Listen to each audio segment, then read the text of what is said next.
so much for being here and not out by the pool working on your tans. We're really happy to have all of you here. I would first like to take a moment to introduce myself. My name is Dr. Sarah Brittany Somerset.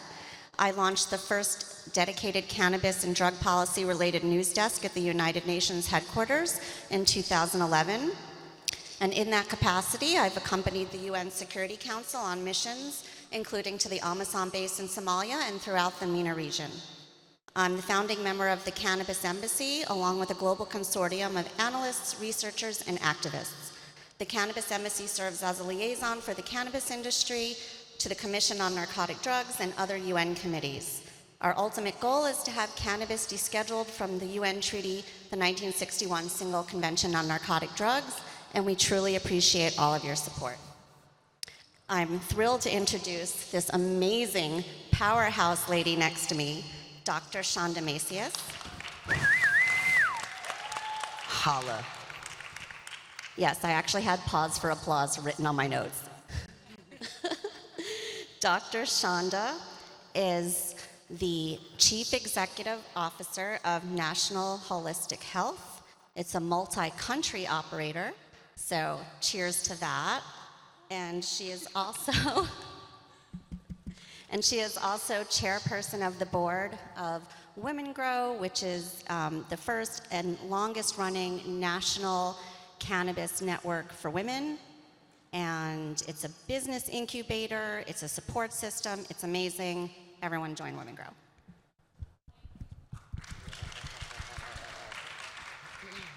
Next, I'm super excited to introduce Luna Stour, Stour like power. Luna is the Chief Impact Officer of iSpire Vape Technology in Los Angeles, California. She has over a decade of experience in the cannabis industry and was a key member of California legacy brands, including Jetty Extracts. Luna was named Cannabis Culture Advocate of the Year by the Cannabis Chamber of Commerce and won the Community Cultivator Award from the International Cannabis Awards. Yay! Thanks. With a master's in education and a BA in social justice, Luna's impact on drug policy has been instrumental to local decriminalization and social equity initiatives, which makes her uniquely qualified to be a Chief Impact Officer. Now we have the lovely Ms. Heather Malloy. She is the CEO of Growth Equity Fund Speedwell.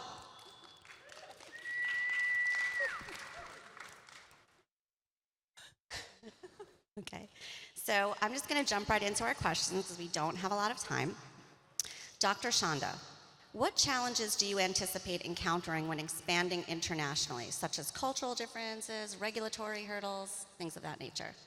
Well, first of all, I'd like to first thank Benzinga for allowing Women Grow's presence here. It was amazing last night if you came out to the reception, and to have these women with us today, I'm just completely honored. So thank you again. Thinking about expansion into the international market has been everything that you can imagine. It's been tough.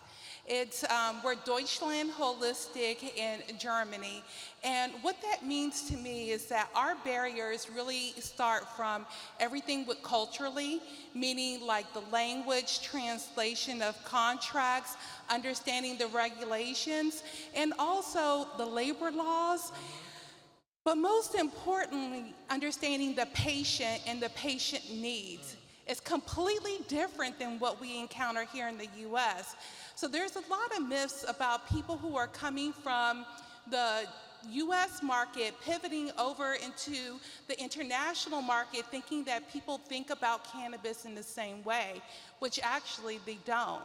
And what I found that over the course of 3 years, going back and forth across the pond, is that really they consider it as a medical product, but now have embraced this concept of adult use and are having problems translating that into their regulations.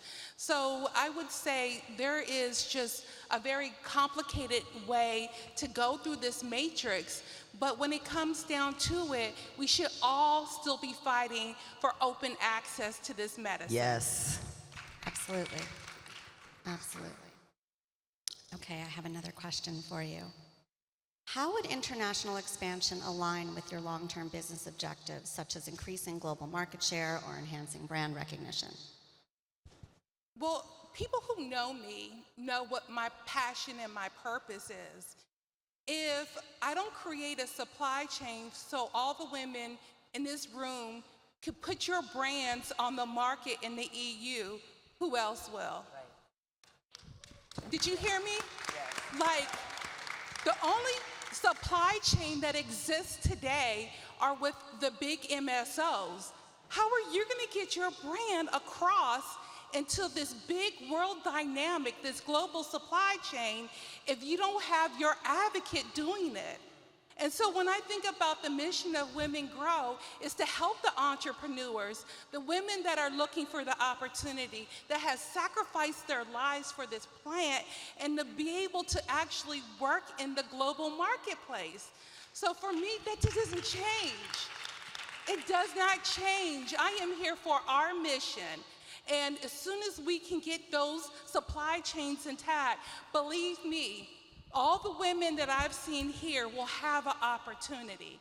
And global distribution means that it is a diversified product that you can have an increased opportunity for market share. I'm giving us a second chance to do this right. Excellent. So Luna, Preach. Luna, in your opinion, what resources or expertise would you need to successfully navigate the complexities of operating in a foreign market?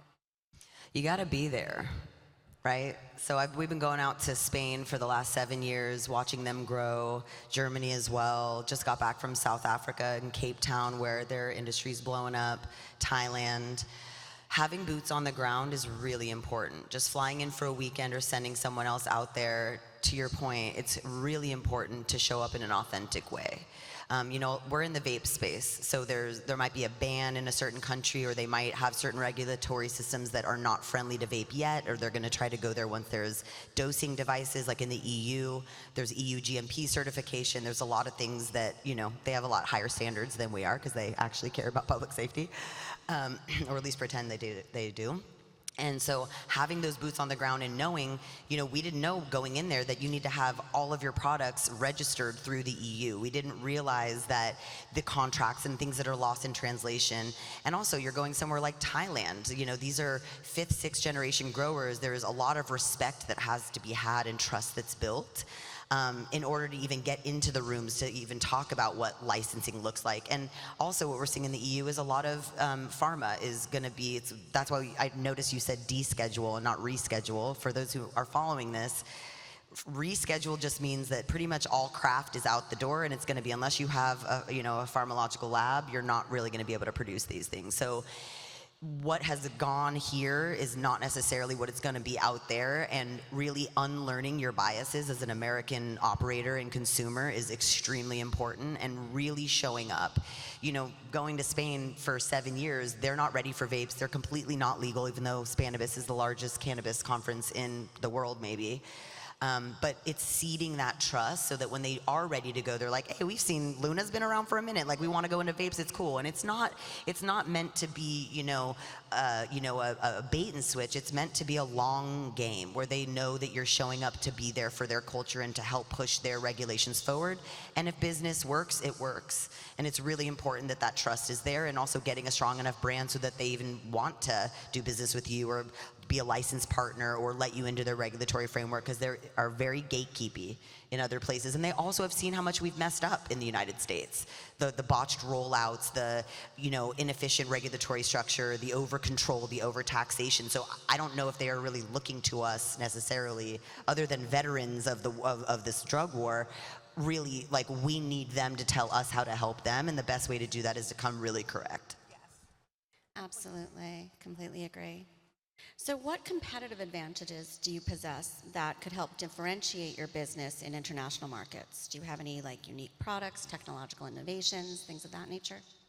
Yeah, so, on this topic of 280E, a lot of folks in here, for those who don't know, just a really brief overview, 280E was a tax law that was enacted after a 1981 case of someone convicted of drug trafficking who was able to write off their business expenses, and they were like, you can't do that. Well, he did. He got away with it. This is why but we the can't rest have of nice us, he things. ruined it for the rest of us. So, and as you know, 70 to 80% of our business costs as a business is labor, payroll taxes, and operating costs, which disproportionately impacts retailers. So it's a big problem, and it's a big blockage. So something that we offer that's really interesting that solves multiple problems is a self-sealing unit. So those of you in the vape space, you know that the majority of popping, clogging, and leaking relates to the capping process.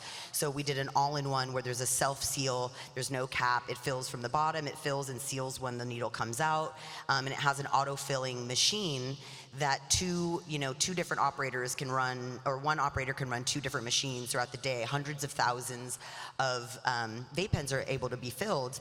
So it really helps with efficiency and helps offset that 280E cost to our cannabis touching license holders. But those kinds of things allow us to, not being held to 280E because we're just the empty hardware. We can ship, we can bank, we can advertise, we can, talk about these things in ways that cannabis touching can't, and also can supply or secure better supply chain, right? If you're able to bank and have money flow. We just IPO'd on the NASDAQ last year. We're able to have access to institutional funding, the ability to offer really good terms and be able to get small businesses off the ground because we have the purchasing power, or we have the ability to finance some of these smaller projects while innovating and bringing in cool new fun devices is kind of our contribution to help make a little less headache for folks. Excellent, that's awesome. So Heather, as the CEO of growth equity fund Speedwell, which is currently investing in seasoned companies, both public and private, and is focused on the legal cannabinoid market at a time when we've seen other investors sort of turn away, while doing also limited advisory work with select clients, you're pretty busy. You previously managed corporate development for TerraSend. You've met with hundreds of companies looking for capital, investment, strategic relationships. Snaps. This is definitely your wheelhouse. How would you assess the potential benefits of moving your business abroad, like accessing new customer segments or diversifying revenue streams? So I have not gone to Spanibus. I haven't done any of the international stuff. When I first started working with an MSO, I was actually terrified of their plans to go overseas because the regulatory environment was super complicated, and the testing and the market, it just seemed like a really small total addressable market for the headache. And so I think the cannabis industry is really complicated on a state by state and then even a local market basis. So I like things that simplify complex problems, not complicate complexity. So I think as an investor, I've been looking at certain angles that I think will allow brands to scale internationally. And candidly, a lot of that has actually come out of what I think is a bogus determination that something is hemp or something is cannabis. And so, some of our recent investments have been hemp companies that provide, super high quality terpenes that then can be used in vape or beverage or other products at a national scaled CPG level that allow you to go international. So I think it'll be interesting for cannabis companies to start thinking about the plant as one plant and thinking about international opportunities that potentially are scalable. And I think that the lack of capital in the space makes going international really complicated right now because you have to have a war chest in order to navigate the changes that always occur in these new markets regulatorily. But I'm going to London in June, starting to look at Europe and the opportunities there. And I don't know exactly how to assess it, but I need things to be in English. I need to understand the legal contracts. I need to understand the rights as an investor. And so I've frankly been investing in the US and hoping that those companies can work overseas. Makes sense. So really quickly, what inspired you to launch the Speedwell Fund? Well, I feel like this is a women grow kind of audience maybe. It's really, really hard to raise money in the cannabis industry. It's really, really hard to raise money if you're a woman in the cannabis industry. And I found that I worked in both segments, and I found a lot of guys that are amazing allies. And so candidly, there was a family office that was like, we want to bet on you. And so if somebody with a checkbook offers to bet on you, sometimes you're just supposed to flow with the opportunity. And so for me to be able to work with companies and act as a bridge to capital is super exciting. Leading is candidly terrifying, and I would rather kind of co-invest with a lot of the smart guys in the room as I'm kind of like learning and finding my way. But I think that there's really, I can't grow, I can't manufacture, I am not like a super mega consumer, but I'm like a real believer that people should have access and choice. And I think that the only real value add that I can bring to the industry is trying to help deals get done and help capital get into those businesses. And without the first investor, without the first check, like these are just ideas that we all have. So to me, like valuations were dropping, capital was fleeing, and I had somebody that was willing to take a bet. So Bless them. Yeah, good. It's a good bet. Yes, great bet. So Luna, as an ancillary company, you led Aspire to IPO on the NASDAQ, which allowed you to secure institutional funding. What advice do you have for companies in a similar position? It's so important that the dance of the roots and the suits is a seamless and graceful one. I think that, to your point, we have so much culture and so much passion and policy and righteousness around ending prohibition. And then we also have a responsibility to regulating and controlling this substance in a way that's going to honor the fact that, yes, it is a commercial CPG good, even though we think it's a mystical, magical plant and you can't put it in a box, but people are going to put it in a box, so better us than other folks.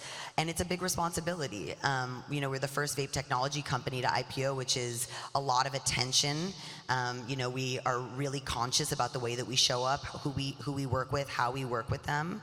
And it is really exciting to actually be able to play on that stage and be in the same room with some of these folks. It's part of the normalization, right? If you can't see, you know, stock tickers that represent cannabinoids to some degree, even though we're, you know, one step, we touch the touchers. It's really a huge push for something that would have been just, you know, a startup. Obviously, we had our parent company, Aspire, who, you know, brought the vape space to life in, you know, 2009 to 2013. We pretty much invented the vape space. So we were always on the nicotine side and hemp.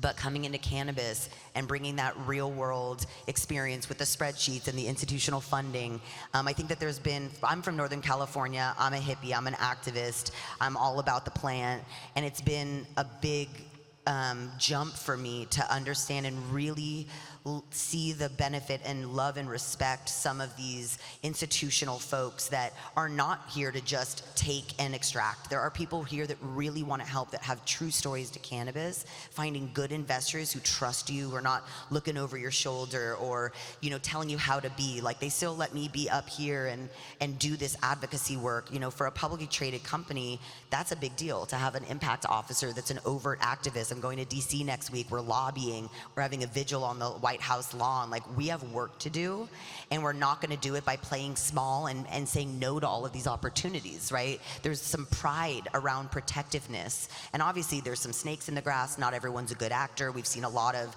really predatory behavior in this space, especially as women, especially small minority-owned, you know, businesses that are being tokenized, and, you know, these equity programs that are basically just siphoning off, you know, equity licenses to the general license holders, like we saw in California and New Jersey.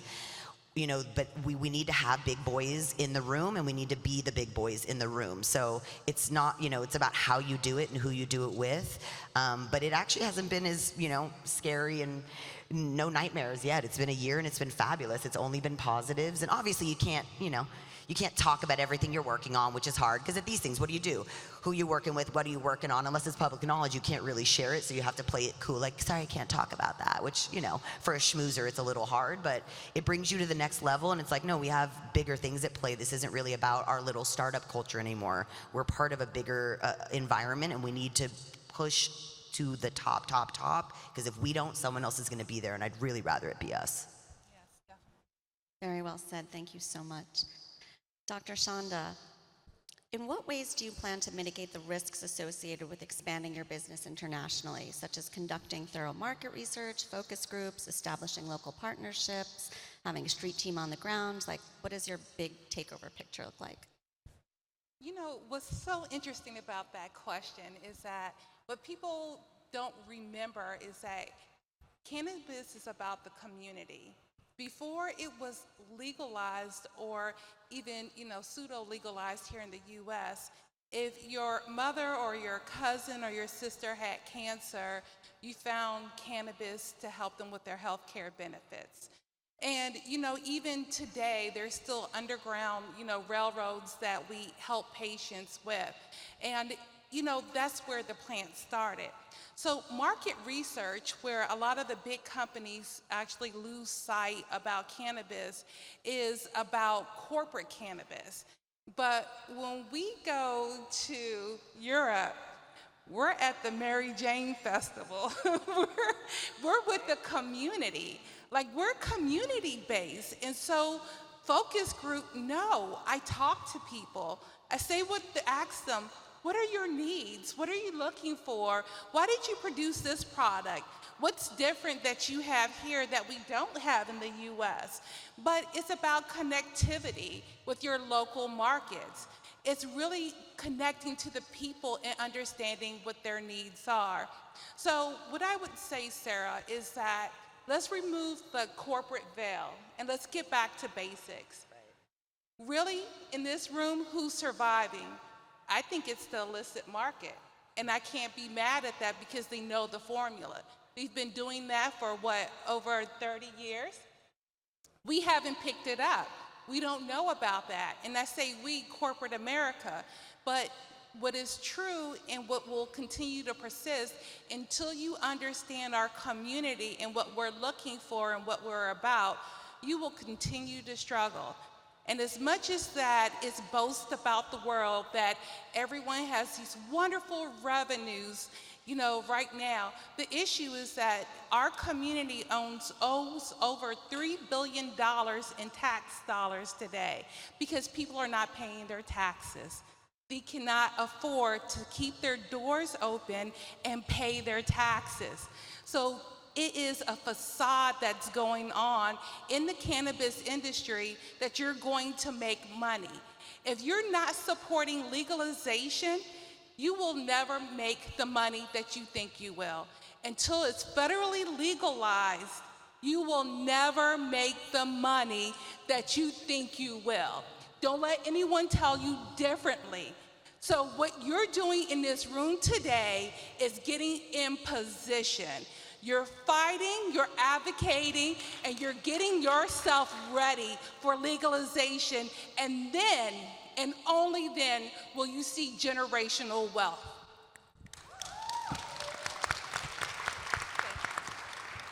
I just got passionate, I'm sorry. We love your passion. It's so true what you say about community, and I think early on, with the early onset of MSOs, a lot of them were struggling and they didn't understand why people weren't flocking to their doors and they weren't making millions of dollars right off the bat. And I think one of the issues is they really underestimated the cannabis consumer.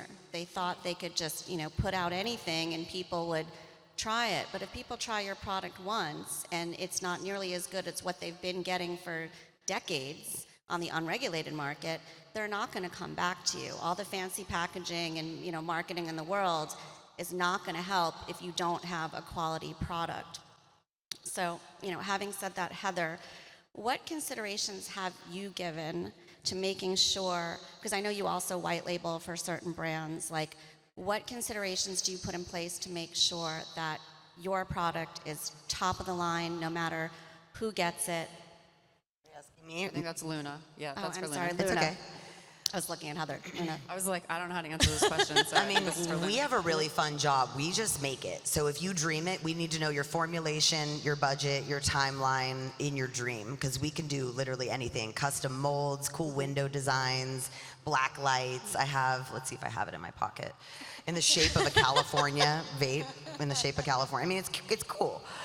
So, I mean, really, it's just being responsive. It's listening. It's the same thing. It's literally being like, how can I add value instead of inserting your business plan down people's throats. It's, are you adding value and being easy to work with? Because no one wants to be on WeChat 15 hours ahead with China in the middle of the night. Trust me, raise your hand if you've had to deal with manufacturing in China, and if you have WeChat on your phone, God bless you. You know, and apologies to your family and friends because you're up at ungodly hours. So to have an American-based company that has, you know, folks on the ground that are dealing with that full, you know, we're like an agency model. So we got the, you know, the design folks and the product people, and I think that it's an agency wraparound model where it stems from their needs, you know, because it really is an algorithm for manufacturing. The more time versus the more money, it's either going to take longer and be less, or so. Yeah, it's deeply listening to the needs of your people. I also find it interesting sometimes when I see consumers arguing over which brand is better than another brand when, you know, I know that really they're both being white labeled by the same company who's not getting any credit for it. So you're actually churning out quality product for a lot of well-known name brands that are carried by MSOs. So hats off to you for that. Thank you. Shout out to them for believing in us. Absolutely. So Heather, not Luna. What considerations have you given to the potential financial implications of international expansion, including upfront investment, currency fluctuations, taxation, and other variables? So for U.S. companies, when we were in the U.S. and we were dealing with cross-border issues like U.S. dollar CAD, like even that FX is hard, and that's like easy, but that's hard inside a cannabis company. So I think, again, it's like complexity is tricky, legal contracts and enforceability. And even, and I don't know, I might get yelled at. I don't know who's in the room, and you're only supposed to talk when you know who's in the room. But I remember looking at Puerto Rico years ago, and people were putting investment in, and then like the mayor of the city would change, and then people were having to move facilities. So like understanding the local, to Shonda's point, like community political environments, you know, is tricky. I am not really interested in people like throwing up press releases for growth's sake. And I think that there is right now something to the timing of the international opportunity. I think 10 years ago, it was more about capital flowing in and people wanting to keep telling a growth story. And now it seems as though the tide is starting to turn. And one of the markets that actually surprised me the most was Australia. Like how the Australian market, I remember people that had left the US to go work on Australia, and I was like, you guys are crazy. But it seems like it's working now, like, you know, 10 years later. So these things just take a lot longer than anybody hopes. But as an investor, like I'm starting to look, and I'll probably be late, but I'm starting to look, and I think that I'm, you know, I'll look to see like what team is gonna have the right base to actually grow into those markets and understand the complexity. So I'll be assessing the team, not so much those markets. Yeah, having a good team is absolutely important. And one of the things, the feedback I get from a lot of women is sometimes when they come to present, they feel like they're not necessarily being heard, and they feel like they have to approach these meetings with like a team of men just to be taken seriously. So having someone like you available to hear their pitch, I think is very important. So I just want to thank everyone. Unfortunately, that's all the time we have for today, but I want to thank you for joining us. I want to give a round of applause to these amazing women. Thanks for coming. And if you need a safe and convenient space to take some meetings and you need to book a one-to-one, you can totally feel free to utilize the Women Grow Pavilion. Okay, real quick, we're gonna take a panel selfie. I gotta be on the outside. All right, everyone say weed. Okay, let's give another round of applause for Dr. Sarah Brittany Somerset and our Women Grow panelists.